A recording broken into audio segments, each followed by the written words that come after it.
Hi అండి. బాగున్నారా? మరి మీరందరూ బాగుంటారండి. నేను కూడా బాగుండి మీ దగ్గరకు వచ్చానండి. మరి మన యొక్క ప్రోగ్రామ్ రోజు మనము లెసన్స్ ప్రకారం నేను రిటైర్డ్ అయ్యి ఇంట్లో ఉన్నాను కాబట్టి సమాజం అనేది స్కూల్కు నేను రోజు అటెండ్ అవుతున్నాను. మరి మీ వెల్ విషర్గా మీరందరూ కూడా నాకు సహకరిస్తున్నారు, సపోర్ట్ చేస్తున్నారు, ఆదరిస్తున్నారు, మరి లైక్ చేస్తున్నారు, షేర్ చేస్తున్నారు, మరి అమూల్యమైన కామెంట్స్ కూడా చేస్తున్నారు, సబ్స్క్రైబ్స్ కూడా చేస్తున్నారండి. So thank you so much. And నా యొక్క ఛానల్ మీకు తెలుసు జిబిఎల్జిసి. మరి దాన్ని మీరు ఆదరిస్తున్నందుకు ధన్యవాదాలు. మరి అదేవిధంగా నమస్కారం చెప్తూ మనం ఇప్పుడు ప్రోగ్రాంలోకి వెళ్దాం. మన ప్రోగ్రాం మీకు తెలుసండి, సమాజం నాడు నేడు ముచ్చట్లు. సమాజం ఆ రోజు ఉంది, ఈ రోజు ఉంది, కానీ అప్పుడు ఎలాంటి జీవన విధానాలు, మానవుని యొక్క ప్రవర్తన, మానవుని యొక్క నడవడి ఏ విధంగా ఉండింది అనేటటువంటిది అప్పటికిప్పటికి మనం పోల్చుకుంటూ మాట్లాడుతూ ఉన్నామండి. కానీ ఒకటి మీరు గ్రహించాలండి, ఎందుకంటే ఎప్పుడు కూడా మన స్వార్థపరమైనటువంటి మన లైఫ్, మన పిల్లలు, మన కుటుంబము, ఆ డెవలప్మెంటు మనది మనం చూసుకుంటే అది పార్షాలిటీ అంటారండి, స్వార్థము అంటారు. ఇట్లాంటి సెల్ఫిష్నెస్ లేకుండా మనం ఏం చేయాలంటే మన కుటుంబంతో పాటు మనకి ఇంకొకటి పెద్ద కుటుంబం ఉంది. ఏంటది? Joint family is a society, సమాజము, కంట్రీ, స్టేట్, మండల్.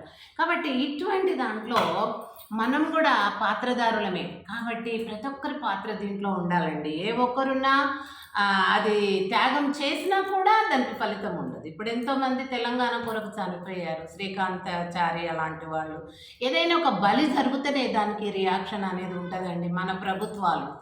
కాబట్టి అలా మరి దేశాని కోసం కూడా స్వరాజ్యం కోసము పోరాడిన సమరయోధులు కూడా ఎంతోమంది ప్రాణధన అన్ని కోల్పోయారు. కానీ ఇప్పుడు మనకు సుఖాన్ని ఇచ్చి అప్పుడు వాళ్ళు ప్రాణాలు బలి చేశారు.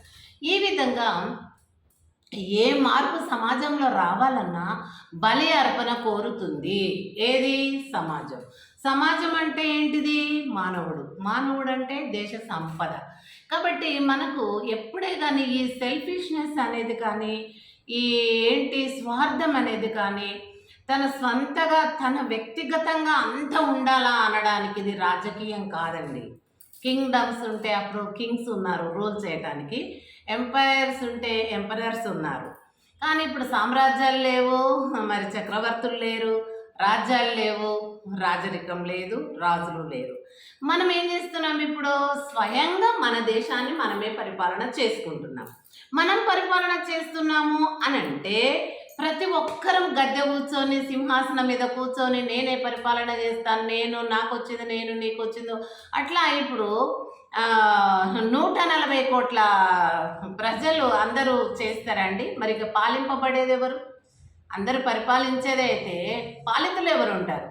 కాబట్టి మనము ఒక ఓటు విలువను ఎన్నుకున్నాం. అంటే మన కాన్స్టిట్యూషనల్ ప్రకారమే ఈ యొక్క ఓటు సద్వినియోగం చేసుకోవాలని ప్రతి పౌరునికి ఈ యొక్క కాన్స్టిట్యూషనల్ మనల్ని హెచ్చరిస్తుంది. నేను రోజు మీకు పదే పదే కొన్నిసార్లు నేను ఊత పదంగా మీకు పరిపాలన విషయమే చెప్తున్నాను. ఎందుకంటే ఏంటి, చేను కంచం వేస్తే కాచేది ఎవరు? చేనే కంచం వేసింది అనుకోండి, ఇప్పుడు మనం ఒక చేను చుట్టూ కాపలా వేస్తాము ముళ్ళకంప, ఆ ముళ్ళకంపనే ఆ చేనును వేస్తే కాజేస్తే ఇంకా దానికి కాపలు ఎవరు ఉంటారు?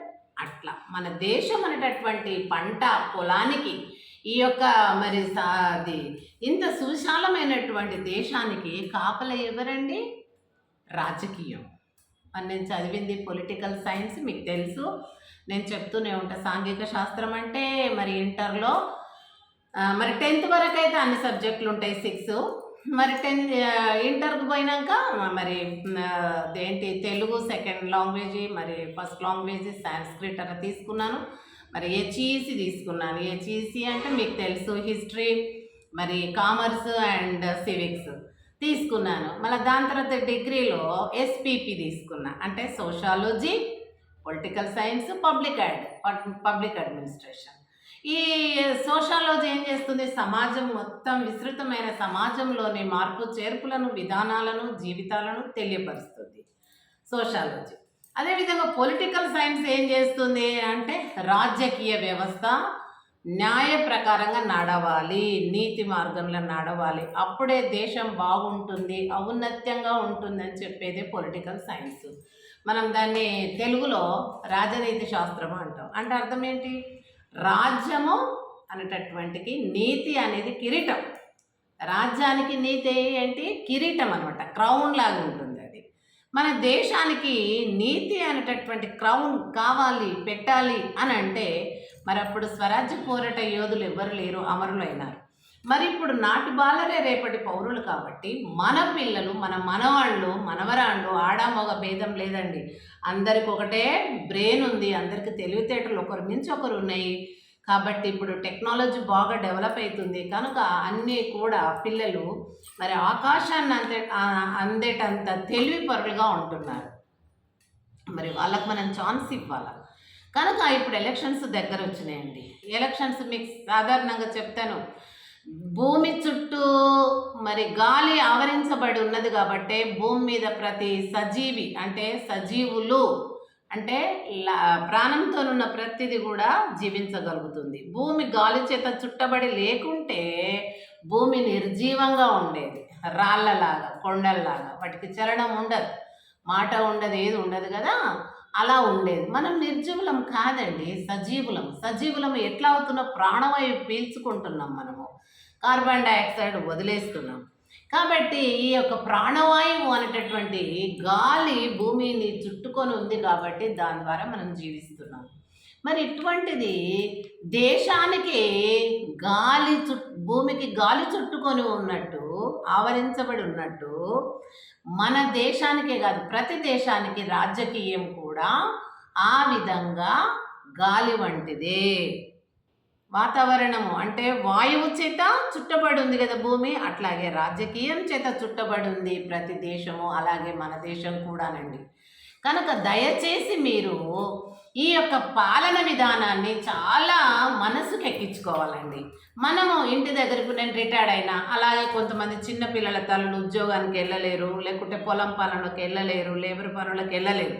అలాంటి వాళ్ళు ఫ్రీగా ఉన్న టైంలో ఇలాంటి ముచ్చట్లు డిస్కషన్స్ చేసుకుంటే కొంతవరకు ఓట్ అంటే ఇదా, ఎలక్షన్స్ అంటే ఇదా, ఎన్నికలు అంటే ఇలానా, మనకు బాధ్యత ఉందా, ఇది మనదేనా, మనకే ఇంత అధికారము ఓటు మీద ఉన్నదని తెలియదు కదా అని తెలియని వాళ్ళు తెలుసుకునే విధంగా ఉంటుంది. కానీ మీరు ఆ సీరియల్స్ దగ్గర 1 గంట మరి గంటన్నర రోజుకు కనీసము ఇంట్రెస్ట్ ఉన్న వాళ్ళు 2-3 చూస్తారండి. ఒక్కొక్కటి ½ అన్ అవర్ ఉంటుంది.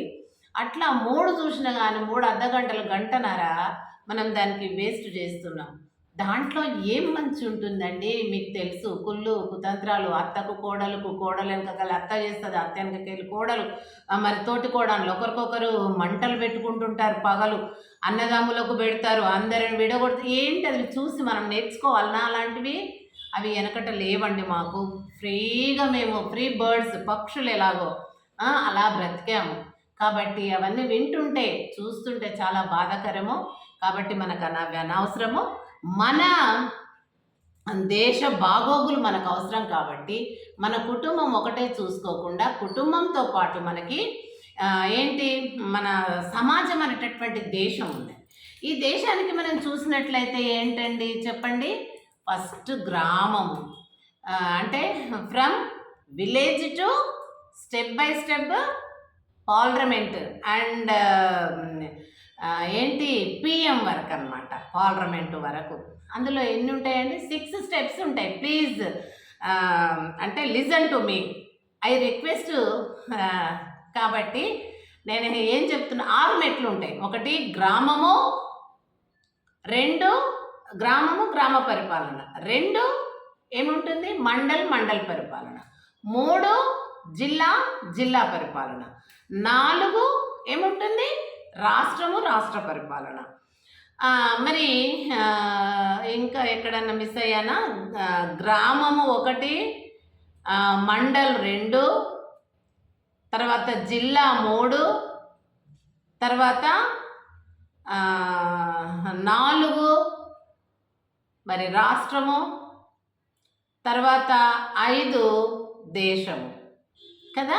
మళ్ళీ ఆరోది ఏంటంటే న్యాయశాఖ. ఇది స్వతంత్ర ప్రతిపత్తి కలిగినటువంటిది, ఏ రాజకీయ ఒత్తిడులకు లొంగదు.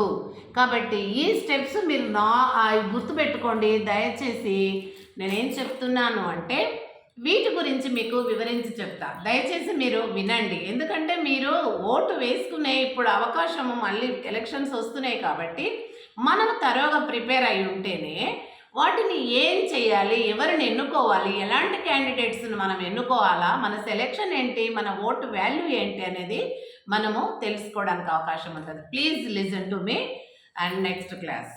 Thank you so much.